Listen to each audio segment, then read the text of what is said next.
Jallod, Shohxon hazratlari, gunohsiz meni ko'z oldimda banddan ozod qilmas ekansiz. Anvarni bu yerdan tiriklayin olib chiqolmaysiz. Sizda adolat bormi, janob?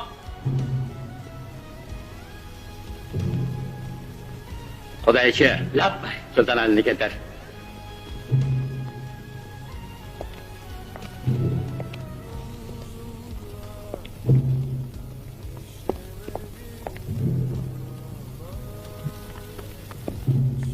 Siz ozod bo'ldingiz.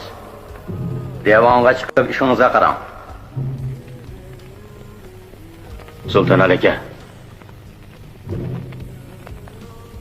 siz menga xiyonat qildingiz.